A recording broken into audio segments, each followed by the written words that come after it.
ನಮಸ್ಕಾರ ಗೆಳೆಯರಿ, stock market Kannada ಚಾನಲ್ಗೆ ಸ್ವಾಗತ ಸುಸ್ವಾಗತ. ಈ ವಿಡಿಯೋದಲ್ಲಿ ಇವತ್ತು ಎಐಗೆ ಸಂಬಂಧಪಟ್ಟಂತಹ ಶೇರ್ಗಳಲ್ಲಿ ತುಂಬಾ ಒಳ್ಳೆ ರ್ಯಾಲಿ ನೋಡ್ಲಿಕ್ಕೆ ಸಿಕ್ತು. ಅದರ ಹಿಂದಿನ ಕಾರಣ ಏನಿರಬಹುದು ಅನ್ನೋದನ್ನ ತಿಳ್ಕೊಳ್ಳೋಣ. ಜೊತೆಗೆ ಮಾರ್ಕೆಟ್ಗೆ ಸಂಬಂಧಪಟ್ಟಂತೆ ಹಾಗೂ ಕೆಲವು ಇಂಡಿವಿಜುವಲ್ ಸ್ಟಾಕ್ ಗಳಿಗೆ ಸಂಬಂಧಪಟ್ಟಂತೆ ಇವತ್ತು ಬಂದಂತಹ ಸುದ್ದಿಗಳನ್ನ ತಿಳ್ಕೊಳ್ಳುವಂತ ಪ್ರಯತ್ನವನ್ನು ಕೂಡ ಮಾಡೋಣ. ಗೆಳೆಯರಿ, ಮೊದಲಿಗೆ ಡಿಸ್ಕ್ಲೇಮರ್ ಕೊಡ್ಲಿಕ್ಕೆ ಇಷ್ಟಪಡ್ತೀನಿ. ಇಲ್ಲಿ ಕವರ್ ಮಾಡ್ತಿರುವಂತ ಯಾವುದೇ ಸ್ಟಾಕ್ ಅನ್ನು ಕೂಡ ರೆಕಮೆಂಡ್ ಮಾಡ್ತಿಲ್ಲ. ನೀವು ಫರ್ದರ್ ಸ್ಟಡಿ ಮೆಡಿಟೇಷನ್ ತಗೊಳ್ಬಹುದು.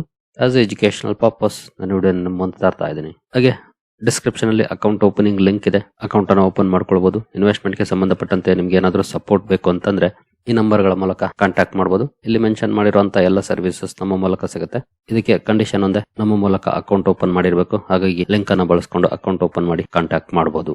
ಇನ್ನು ಸುದ್ದಿಗಳ ಕಡೆ ಬಂದ್ರೆ ಮೊದಲಿಗೆ ಇಂಡಿಯಾ EU FTA ಬಗ್ಗೆ ಒಂದು ಸುದ್ದಿ ಇದೆ, ನೋಡಬಹುದು. India EU FTA to trigger second wave of European investment create more jobs says Airbus Westermeier. Bharat ಹಾಗೂ ಯುರೋಪಿಯನ್ ಯೂನಿಯನ್ ಜೊತೆ ಫ್ರೀ ಟ್ರೇಡ್ ಅಗ್ರಿಮೆಂಟ್ ಆಯ್ತು. ಅದು ಭಾರತದಲ್ಲಿ ಸೆಕೆಂಡ್ ವೇವ್ ಆಫ್ ಇನ್ವೆಸ್ಟ್ಮೆಂಟ್ ಅನ್ನ ಅಂದ್ರೆ ಯುರೋಪಿಯನ್ ಇನ್ವೆಸ್ಟ್ಮೆಂಟ್ ಸ್ಟಾರ್ಟ್ ಮಾಡಬಹುದು. ಹಾಗೆ ಇದರಿಂದ ಮೋರ್ ಜಾಬ್ಸ್ ಕ್ರಿಯೇಟ್ ಆಗಬಹುದು ಅನ್ನೋದನ್ನ ಏರ್ಬಸ್ ವೆಸ್ಟರ್ಮೇರ್ ಹೇಳಿದ್ದಾರೆ. ಏರ್ಬಸ್ ನ ಇಂಡಿಯಾ ಹಾಗೂ ಸೌತ್ ಏಷ್ಯಾ ಪ್ರೆಸಿಡೆಂಟ್ ಇವರು ಇವತ್ತಿನ AI ಸಮಿಟ್ ಅಲ್ಲಿ ಈ ಮಾತನ್ನ ಹೇಳಿದ್ದಾರೆ. ನೋಡಬಹುದು, more than 90% of EU businesses are in India. I expect that after the FTA, there will be more jobs created. We, European businesses, will do more direct FDI and collaborate more directly. FDI ಮೂಲಕ ಆಗ್ಬೋದು ಅಥವಾ collaboration ಮೂಲಕ ಆಗ್ಬೋದು. ಸಾಕಷ್ಟು investment ಭಾರತಕ್ಕೆ ಬರುತ್ತೆ. Second wave investments ಇರುತ್ತೆ ಅನ್ನುವಂತ ಮಾತನ್ನ ಹೇಳಿದ್ರೆ, ಖಂಡಿತ ದೊಡ್ಡ ಮಟ್ಟದ ಇನ್ವೆಸ್ಟ್ಮೆಂಟ್ಸ್ ಬಂದ್ರೆ ಅದರಿಂದ ಭಾರತಕ್ಕೂ ಕೂಡ ಅನುಕೂಲ ಆಗುತ್ತೆ. ಜೊತೆಗೆ ಒಂದಷ್ಟು ಜಾಬ್ ಗಳು ಕೂಡ ಕ್ರಿಯೇಟ್ ಆಗುತ್ತೆ. ದೇಶದಲ್ಲಿ ಎಕನಾಮಿಕ್ ಕಾಂಟ್ರಿಬ್ಯೂಷನ್ ಕೂಡ ಬಂದೇ ಬರುತ್ತೆ. ಅದಕ್ಕಾಗಿನೇ ಈ ರೀತಿಯ ಒಪ್ಪಂದಗಳನ್ನ ದೇಶಗಳು ಮಾಡ್ಕೊಳ್ಳೋದು. ನೋಡೋಣ ಎಷ್ಟು ಮಟ್ಟಿಗೆ ಇದು ಪಾಸಿಟಿವ್ ಇಂಪ್ಯಾಕ್ಟ್ ಅನ್ನ ಕ್ರಿಯೇಟ್ ಮಾಡುತ್ತೆ ಲಾಂಗ್ ಟರ್ಮ್ ಅಲ್ಲಿ ಅಂತ. ನಂತರ ಇವತ್ತು AI ರಿಲೇಟೆಡ್ ಶೇರ್ಗಳಲ್ಲಿ ತುಂಬಾ ಒಳ್ಳೆ ರ್ಯಾಲಿ ನೋಡ್ಲಿಕ್ಕೆ ಸಿಕ್ತು. ಅದು ನೆಟ್ವರ್ಕ್ ಟೆಕ್ನಾಲಜೀಸ್ ಆಗ್ಬೋದು, E2E ನೆಟ್ವರ್ಕ್ಸ್ ಆಗ್ಬೋದು ಅಥವಾ ಆರ್ಯನ್ ಪ್ರೋ ಸೊಲ್ಯೂಷನ್ಸ್ ಆಗ್ಬೋದು. ಈ ಶೇರ್ಗಳಲ್ಲಿ ತುಂಬಾ ಒಳ್ಳೆ ಪರ್ಫಾರ್ಮೆನ್ಸ್ ನೋಡ್ಲಿಕ್ಕೆ ಸಿಕ್ತು. ಅದರಲ್ಲೂ E2E ನೆಟ್ವರ್ಕ್ಸ್ ಅಲ್ಲಿ ಅಪ್ ಟು 20% ವರೆಗೂ ಕೂಡ ರ್ಯಾಲಿ ನೋಡ್ಲಿಕ್ಕೆ ಸಿಕ್ತು. ಇದರ ಹಿಂದಿನ ಕಾರಣಗಳನ್ನು ನಾವು ನೋಡಿದ್ರೆ, ಮೊದಲಿಗೆ ನೆಟ್ವರ್ಕ್ ಟೆಕ್ನಾಲಜೀಸ್ ಅಲ್ಲಿ ಒಳ್ಳೆ ರ್ಯಾಲಿ ನೋಡ್ಲಿಕ್ಕೆ ಸಿಕ್ಕಿದ್ದು, company launched make in India AI super computing systems powered by Nvidia ಜೊತೆ ಸೇರಿ ಭಾರತದಲ್ಲಿ make in India super computing systems ಅನ್ನ ಲಾಂಚ್ ಮಾಡಿದೆ.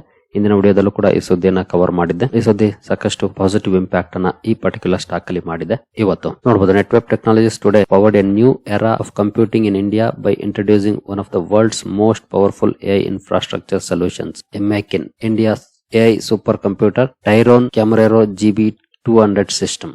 ಇದನ್ನ ಇವತ್ತು ಲಾಂಚ್ ಮಾಡಿರುವಂತದ್ದು. AI ಇನ್ಫ್ರಾಸ್ಟ್ರಕ್ಚರ್ ಸೊಲ್ಯೂಷನ್ಸ್ ಗೆ ಸಂಬಂಧಪಟ್ಟಂತ ಪವರ್ಫುಲ್ ಸಿಸ್ಟಮ್ ಆಗಿರುತ್ತೆ. ಇದನ್ನ ಇವತ್ತು ಕಂಪನಿ ಲಾಂಚ್ ಮಾಡಿದೆ. ಇದರ ಕ್ಲಿಯರ್ ಇಂಪ್ಯಾಕ್ಟ್ ಸ್ಟಾಕ್ ಪ್ರೈಸ್ ಅಲ್ಲಿ ಇವತ್ತು ನೋಡ್ಲಿಕ್ಕೆ ಸಿಕ್ಕಿದೆ. ಜೊತೆಗೆ ಇದು ಮೇಕ್ ಇನ್ ಇಂಡಿಯಾ ಪ್ರಾಡಕ್ಟ್, ಭಾರತದಲ್ಲೇ ಮ್ಯಾನುಫ್ಯಾಕ್ಚರ್ ಮಾಡಿರುವಂತದ್ದು. ಹಾಗಂತ ಎಲ್ಲವನ್ನೂ ಇಲ್ಲೇ ಮಾಡಿಲ್ಲ, ಒಂದಷ್ಟು ಹೊರಗಡೆಯಿಂದ ತಂದು ಇಲ್ಲಿ ಇನ್ನೊಂದಷ್ಟು ಕೆಲಸಗಳನ್ನ ಮಾಡಿ ಲಾಂಚ್ ಮಾಡಿರುವಂತದ್ದು. ಫುಲ್ಲಿ ಮೇಡ್ ಇನ್ ಇಂಡಿಯಾ ಅಲ್ಲ, ಇದು make in India. Make in India ಅಂದ್ರೆ ಹೊರಗಡೆಯಿಂದ ಪ್ರಾಡಕ್ಟ್ಸ್ ನ ತಂದು ಇಲ್ಲಿ ಅಸೆಂಬಲ್ ಮಾಡಿ ಜೊತೆಗೆ ಬೇರೆ ಬೇರೆ ಕೆಲಸಗಳನ್ನ ಇಲ್ಲಿ ಮಾಡಿ ಲಾಂಚ್ ಮಾಡೋದಕ್ಕೆ ಮೇಕ್ ಇನ್ ಇಂಡಿಯಾ. ಫುಲ್ಲಿ ಇಲ್ಲೇ ಏನಾದ್ರೂ ಡೆವಲಪ್ ಮಾಡಿದ್ರೆ ಅದನ್ನ ಮೇಡ್ ಇನ್ ಇಂಡಿಯಾ ಅಂತ. ಇದು ಮೇಕ್ ಇನ್ ಇಂಡಿಯಾ ಪ್ರಾಡಕ್ಟ್ ಆಗಿರುತ್ತೆ. ಇನ್ನು ನೆಕ್ಸ್ಟ್ E2E ನೆಟ್ವರ್ಕ್ಸ್ ಅಲ್ಲಿ ಅಪ್ ಟು 20% ವರೆಗೂ ಕೂಡ ಪಾಸಿಟಿವ್ ಪರ್ಫಾರ್ಮೆನ್ಸ್ ಬಂತು. ಇದಕ್ಕೆ ಕಾರಣ ನೋಡಬಹುದು, Nvidia said the firm is building an NVIDIA Blackwell GPU clusters on its TIR platform. Blackwell GPU cluster ಅನ್ನ TIR ಪ್ಲಾಟ್ಫಾರ್ಮ್ ಅಲ್ಲಿ ಬಿಲ್ಡ್ ಮಾಡ್ತಿರೋ ಬಗ್ಗೆ ಎನ್ವಿಡಿಯಾ ಹೇಳಿದೆ. ಇದರಲ್ಲಿ E2E network is building an NVIDIA Blackwell GPU cluster on its TIR platform. ಇದನ್ನ E2E networks build ಮಾಡ್ತಾ ಇದೆ. ಎನ್ವಿಡಿಯಾದೇ product, ಆದ್ರೆ ಅದನ್ನ ಬಿಲ್ಡ್ ಮಾಡ್ತಾ ಇರೋದು E2E ನೆಟ್ವರ್ಕ್ ನ TIR ಪ್ಲಾಟ್ಫಾರ್ಮ್ ಅಲ್ಲಿ ನೋಡಬಹುದು. hosted at the L&T Vyoma data center in Chennai. ಜೊತೆಗೆ ಈ ಮಾಡೆಲ್ ಏನಿದೆ across agentic AI, health care, finance, manufacturing and agriculture ಇಲ್ಲಿ ಕೆಲಸ ಮಾಡೋದಕ್ಕೆ ಬಳಸುವಂತದ್ದಾಗಿರುತ್ತೆ. ಈ ಒಂದು ಸುದ್ದಿ E2E ನೆಟ್ವರ್ಕ್ ಅಲ್ಲಿ ಭರ್ಜರಿ ರ್ಯಾಲಿಗೆ ಕೂಡ ಕಾರಣ ಆಗಿದೆ ಇವತ್ತು. ಇನ್ನು Aryan pro solutions an end to end data centre solution provider. ಇದು ಡೇಟಾ ಸೆಂಟರ್ ಸೊಲ್ಯೂಷನ್ಸ್ ಅನ್ನು ಪ್ರೊವೈಡ್ ಮಾಡುವಂತ ಕೆಲಸವನ್ನ ಮಾಡುತ್ತೆ. ಈ ಕಂಪನಿ ಕೂಡ ಒಂದು ಅನೌನ್ಸ್ಮೆಂಟ್ ಅನ್ನ ಮಾಡಿದೆ. Significant order win from a reputed global data center developer and operator, following which its stock rose over 5%. ಒಂದು ಸಿಗ್ನಿಫಿಕೆಂಟ್ ಆರ್ಡರ್ ನ ಪಡ್ಕೊಂಡಿದೆ reputed global data centre developer ಇಂದ. ಜೊತೆಗೆ ನೋಡಬಹುದು, this strategic engagement secured from a long standing global client underscores the depth of trust Aryan pro as built with tier 1 data centre operators. Long standing global client ಇಂದ ಪಡ್ಕೊಂಡಿರುವಂತದ್ದು. ಈ ಸುದ್ದಿ Aryan pro solutions ಅನ್ನು ಕೂಡ ಒಳ್ಳೆ ಎತ್ತರಕ್ಕೆ ಇವತ್ತು ತಗೊಂಡೋಗಿದೆ ಅಂತ ಹೇಳ್ಬೋದು. ಹಾಗೆ ಇನ್ನು ಕೆಲವು AI ಸಂಬಂಧಪಟ್ಟಂತ ಸ್ಟಾಕ್ ಗಳು ಕೂಡ ಒಂದಷ್ಟು ಒಳ್ಳೆ ಪರ್ಫಾರ್ಮೆನ್ಸ್ ಅನ್ನ ಮಾಡಿದ್ದಾರೆ. ಅದರಲ್ಲಿ ಅನಂತರಾಜ್ ಆಗ್ಬೋದು, ಓರಿಯೆಂಟ್ ಟೆಕ್ನಾಲಜೀಸ್ ಆಗ್ಬೋದು, ಇಲ್ಲೂ ಕೂಡ ಒಳ್ಳೆ ಪರ್ಫಾರ್ಮೆನ್ಸ್ ನೋಡ್ಲಿಕ್ಕೆ ಸಿಕ್ಕಿದೆ. ಇನ್ನು ಪವರ್ ಸೆಕ್ಟರ್ ಅಲ್ಲಿ ಕೆಲಸ ಮಾಡುವಂತ ಕಂಪನೀಸ್, ಎಲೆಕ್ಟ್ರಿಸಿಟಿ ಒದಗಿಸುವಂತ ಕೆಲಸವನ್ನ ಮಾಡ್ತವೆ. ಕಮಿನ್ಸ್ ಇಂಡಿಯಾ, ಇಟಾಚಿ ಎನರ್ಜಿ, ಇಲ್ಲೂ ಕೂಡ ಒಂದಷ್ಟು ಒಳ್ಳೆ ಪರ್ಫಾರ್ಮೆನ್ಸ್ ಇವತ್ತು ನೋಡ್ಲಿಕ್ಕೆ ಸಿಕ್ಕಿದೆ. ಜೊತೆಗೆ ಏನು ಭಾರತದಲ್ಲಿ ಈಗ ಎಐ ಸಮಿಟ್ ನಡೀತಾ ಇದೆ, ಅಲ್ಲಿ ಸಾಕಷ್ಟು ಅಪ್ಡೇಟ್ ಗಳು ಬರ್ತಾ ಇದೆ. ಅವುಗಳು ಕೂಡ ಒಳ್ಳೆಯ ಪರ್ಫಾರ್ಮೆನ್ಸ್ ಗೆ ಕಾಂಟ್ರಿಬ್ಯೂಷನ್ ಅನ್ನ ಮಾಡ್ತಿದಾವೆ ಅಂತಾನೆ ಹೇಳ್ಬೋದು ಎಐ ಸಂಬಂಧಪಟ್ಟಂತ ಷೇರುಗಳಲ್ಲಿ. ಎಐ ರಿಲೇಟೆಡ್ ಷೇರುಗಳನ್ನ ಈಗ ಒಂದಷ್ಟು ನೋಡಿದ್ದೀರಿ. ಸ್ಟಡಿ ಮಾಡಿ, ಯಾವುದೇ ಕಾರಣಕ್ಕೂ ಕಣ್ಮುಚ್ಕೊಂಡು ಇನ್ವೆಸ್ಟ್ ಮಾಡಕ್ ಹೋಗಬೇಡಿ. ಕಂಪನಿಗಳನ್ನ ಸ್ಟಡಿ ಮಾಡಿ ನಂತರ ಡಿಸಿಷನ್ ತಗೊಳ್ಳಿ. Netweb technologies, E2E networks, Aryan pro solutions, ಇನ್ನು ಡೇಟಾ ಸೆಂಟರ್ಸ್ ಅಲ್ಲಿ Anantraj, Orient technologies, power segment ಅಲ್ಲಿ ಕಮಿನ್ಸ್ ಇಂಡಿಯಾ, ಇಟಾಚಿ ಎನರ್ಜಿ, ಇನ್ನು ಹಲವು ಕಂಪನಿಗಳಿದಾವೆ ಪವರ್ ಸೆಕ್ಟರ್ ಅಲ್ಲಿ ಕಾಂಟ್ರಿಬ್ಯೂಷನ್ ಅನ್ನು ಮಾಡುವಂತ ಡೇಟಾ ಸೆಂಟರ್ಸ್ ಗೆ. ಈಗಾಗಲೇ ನಾನು ಅವುಗಳ ಬಗ್ಗೆ ಕೂಡ ಹಿಂದೆ ವಿಡಿಯೋಗಳನ್ನ ಮಾಡಿದ್ದೀನಿ, ಸ್ಟಡಿ ಮಾಡಬಹುದು. ಈವನ್ ಲಾಸ್ಟ್ ಮಂತ್ ಕೂಡ ಒಂದು ವಿಡಿಯೋನ ಕವರ್ ಮಾಡಿದ್ದೆ. ಒಟ್ಟಿನಲ್ಲಿ ಎಐ ರಿಲೇಟೆಡ್ ಷೇರುಗಳಲ್ಲಿ ಒಳ್ಳೆಯ ಪರ್ಫಾರ್ಮೆನ್ಸ್ ನೋಡ್ಲಿಕ್ಕೆ ಸಿಕ್ಕಿದೆ ಇವತ್ತು.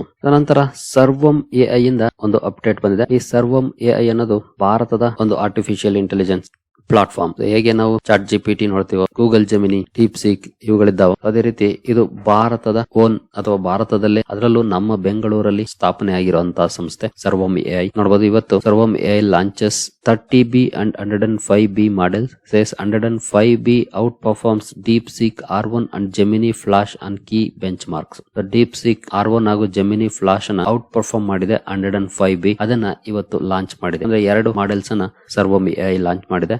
ಖಂಡಿತ ಎಐ ಅಲ್ಲಿ ಒಂದಷ್ಟು ಹೇಳಿಕೊಳ್ಳುವಂತಹ ಡೆವಲಪ್ಮೆಂಟ್ಸ್ ಭಾರತದ ಕಡೆಯಿಂದ ಕೂಡ ಆಗ್ತಾ ಇದಾವೆ. ಈಗ ನೋಡಬಹುದು, ಇಲ್ಲಿದೆ ಬೆಂಗಳೂರು ಬೇಸ್ಡ್ ಎಐ ಸ್ಟಾರ್ಟ್ಅಪ್ ಸರ್ವಂ AI on February 18 announced the launch of 2 new large language models, 30 billion parameter model and 105 billion parameter model, both trained from scratch, positioning them within India's broader push to build sovereign AI capabilities. ಇದು especially ಭಾರತೀಯ languages ಗೆ ತಕ್ಕಂತೆ, ಹಾಗೆ ಭಾರತೀಯ culture ಗೆ ತಕ್ಕಂತೆ build ಮಾಡಿರುವಂತಹ ಒಂದು ಎಐ ಆಗಿದೆ. ಆ ನಿಟ್ಟಿನಲ್ಲಿ ಸಾಕಷ್ಟು ಹೆಸರನ್ನ ಮಾಡ್ತಾ ಇದೆ ಈ ಸರ್ವಂ ಎಐ. ನೋಡೋಣ ಇನ್ನು ಯಾವ ರೀತಿಯ ಡೆವಲಪ್ಮೆಂಟ್ಸ್ ಅನ್ನ ಕಂಪನಿ ಮಾಡುತ್ತೆ ಅಂತ. ಇನ್ನು ಸೋಲಾ ವೈನ್ಯಾರ್ಡ್ಸ್ ಗೆ ಸಂಬಂಧಪಟ್ಟಂತೆ ಒಂದು ಸುದ್ದಿ ಬಂದಿದೆ ನೋಡಬಹುದು. Sula vineyards promoter holding rises to 24.5%. Promoter stake ಅನ್ನ ರೈಸ್ ಮಾಡಿದರೆ first purchase since IPO in 2022. ಐಪಿಒದ ನಂತರ ಮೊದಲ ಸಲ ಕಂಪನಿಯ ಮ್ಯಾನೇಜಿಂಗ್ ಡೈರೆಕ್ಟರ್ ರಾಜೀವ್ ಸುರೇಶ್ ಸಾಮಂತ್ ಅವರು ಸ್ಟೇಕ್ ಅನ್ನ ಇನ್ಕ್ರೀಸ್ ಮಾಡ್ಕೊಂಡಿದ್ದಾರೆ. 24.3% ಇತ್ತು, ಅದನ್ನ 24.5% ರೈಸ್ ಮಾಡ್ಕೊಂಡಿದ್ದಾರೆ. ಅಂದ್ರೆ ಸ್ವಲ್ಪ ಮಟ್ಟಿಗೆ ಸ್ಟೇಕ್ ಅನ್ನ ತಗೊಂಡಿದ್ದಾರೆ ಇತ್ತೀಚಿನ ದಿನಗಳಲ್ಲಿ. ಅಂದ್ರೆ ಅರೌಂಡ್ 1.15 ಲಕ್ಷ, ಅಂದ್ರೆ 1,15,000 ಶೇರ್ಗಳನ್ನ ಇವರು ತಗೊಂಡಿದ್ದಾರೆ. ಇನ್ನು ನೆಕ್ಸ್ಟ್ ಅಸ್ಟ್ರಲ್ ಸ್ಟಾಕ್ ಅಲ್ಲಿ ಒಂದಷ್ಟು ಒಳ್ಳೆಯ ಪರ್ಫಾರ್ಮೆನ್ಸ್ ನೋಡ್ಲಿಕ್ಕೆ ಸಿಗ್ತಾ ಇದೆ. ಜೊತೆಗೆ 52 ವೀಕ್ ಐ ಅನ್ನ ಅಚೀವ್ ಮಾಡಿದೆ ಇವತ್ತು ಸ್ಟಾಕ್. ಜೊತೆಗೆ ಸ್ಟಾಕ್ ಬ್ರೇಕ್ಔಟ್ ಅನ್ನು ಕೂಡ ಮಾಡಿದೆ. 1600 ಲೆವೆಲ್ ಅನ್ನ ಕ್ರಾಸ್ ಮಾಡಿ ಮೇಲಕ್ಕೆ ಹೋಗಿದೆ. ತುಂಬಾ ದಿನದ ನಂತರ ಶಾರ್ಟ್ ಟರ್ಮ್ ಕೂಡ ವಾಚ್ ಮಾಡಬಹುದು, ಎಸ್ಪೆಷಲಿ ಟೆಕ್ನಿಕಲ್ಸ್ ಅನ್ನ ನೋಡುವಂತವ್ರು. ಜೊತೆಗೆ ನೋಡಬಹುದು breaking out of an ascending triangle pattern, expert suggest opportunities.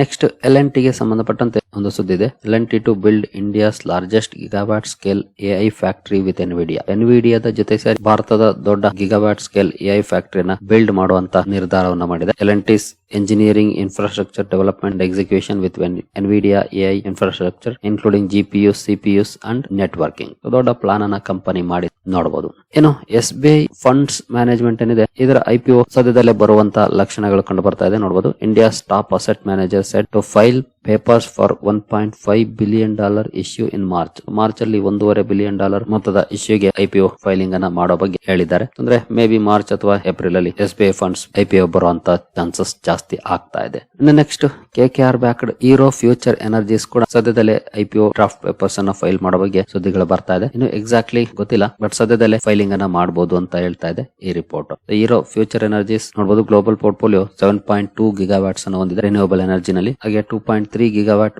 ಬೆಸ್ ಇದೆ battery energy storage systems across India, Ukraine, Vietnam and UK ನಲ್ಲಿ ಕಂಪನಿ ಆಪರೇಟ್ ಮಾಡ್ತಾ ಇದೆ. ಜೊತೆಗೆ ಹಲವು ಅಂಡರ್ ಕನ್ಸ್ಟ್ರಕ್ಷನ್ ಪ್ರಾಜೆಕ್ಟ್ಸ್ ಗಳು ಕೂಡ ಇದಾವೆ ಈ ದೇಶಗಳಲ್ಲಿ. ಮುಂದಿನ ದಿನಗಳಲ್ಲಿ ಹೀರೋ ಫ್ಯೂಚರ್ ಎನರ್ಜೀಸ್ ಕೂಡ ಐಪಿಒ ಮೂಲಕ ಮಾರ್ಕೆಟ್ಗೆ ಕಾಲಿಡುತ್ತೆ. ಸರಿಗಳಿರಿ, ಹಾಗೆ ನಿಮ್ಮಲ್ಲಿ ಯಾರಿಗಾದ್ರೂ ಸ್ಟಾಕ್ ಮಾರ್ಕೆಟ್ ಬಗ್ಗೆ ಕಲಿಯುವಂತ ಆಸಕ್ತಿ ಇದ್ರೆ ನಮ್ಮ ತರಬೇತಿ ಕಾರ್ಯಕ್ರಮಕ್ಕೆ ಜಾಯ್ನ್ ಆಗಬಹುದು. 6 ತಿಂಗಳ ಕಾರ್ಯಕ್ರಮ ಆಗಿರುತ್ತೆ. ಹಾಗೆ ಇದು ಪ್ಯೂರ್ಲಿ ಎಜುಕೇಶನಲ್ ಕಂಟೆಂಟ್ ಆಗಿರುತ್ತೆ. ಯಾವುದೇ ರೀತಿಯ ಸ್ಟಾಕ್ ರೆಕಮೆಂಡೇಶನ್ ಇರೋದಿಲ್ಲ, ಬಟ್ ಒಳ್ಳೆಯ ಸ್ಟಾಕ್ ಅನ್ನ ಹೇಗೆ ಆಯ್ಕೆ ಮಾಡಬೇಕು, ಫಂಡಮೆಂಟಲ್ ಅನಾಲಿಸಿಸ್ ಆಗ್ಬಹುದು, ಟೆಕ್ನಿಕಲ್ ಅನಾಲಿಸಿಸ್ ಆಗ್ಬಹುದು, ಅಥವಾ ಎರಡನ್ನು ಇಂಟಿಗ್ರೇಟ್ ಮಾಡಿ ಎಂಟ್ರಿ ಎಕ್ಸಿಟ್ ಗಳನ್ನ ಫೈಂಡ್ ಮಾಡೋದಾಗಬಹುದು, ಈ ಎಲ್ಲ ವಿಷಯಗಳನ್ನ ಒಳಗೊಂಡಿರುತ್ತೆ. ಇಂಟ್ರೆಸ್ಟ್ ಇರೋರು ಇಮೇಲ್ ಮೂಲಕ ಸಂಪರ್ಕ ಮಾಡಬಹುದು. ಹಾಗೆ ಇದು ಆನ್ಲೈನ್ ಆಗಿರುತ್ತೆ, ಯಾವುದೇ ಟೈಮ್ ರೆಸ್ಟ್ರಿಕ್ಷನ್ ಇರೋದಿಲ್ಲ. ಇಂಥ ಸಮಯದಲ್ಲಿ ನೀವು ನೋಡಬೇಕು ಅಂತ ನೀವು ಫ್ರೀ ಆದಂತ ಸಂದರ್ಭದಲ್ಲಿ ನೋಡಬಹುದಾಗಿರುತ್ತೆ, ಕಲಿಬಹುದಾಗಿರುತ್ತೆ. Over all life long stock market ಜರ್ನಿಯಲ್ಲಿ ಉಪಯೋಗಕ್ಕೆ ಬರುವಂತಹ ಕಂಟೆಂಟ್ ಅನ್ನ ಒಳಗೊಂಡಿರುತ್ತೆ ಈ ಪ್ರೋಗ್ರಾಮ್. ಸರಿಗಳಿರಿ, ಈ ಎಲ್ಲ ಅಪ್ಡೇಟ್ಸ್ ನಿಮಗೆ ಇಷ್ಟ ಆಗಿದೆ ಅಂದ್ಕೊಳ್ತೀನಿ. ಹಾಗೆ ಡಿಸ್ಕ್ರಿಪ್ಷನ್ ಅಲ್ಲಿ ಅಕೌಂಟ್ ಓಪನಿಂಗ್ ಲಿಂಕ್ ಇದೆ, ಅಕೌಂಟ್ ಅನ್ನು ಓಪನ್ ಮಾಡ್ಕೊಳ್ಬಹುದು. ಮುಂದಿನ ವಿಡಿಯೋದಲ್ಲಿ ಸಿಗೋಣ. ಅಲ್ಲಿವರೆಗೂ ಜೈ ಹಿಂದ್, ಜೈ ಕರ್ನಾಟಕ.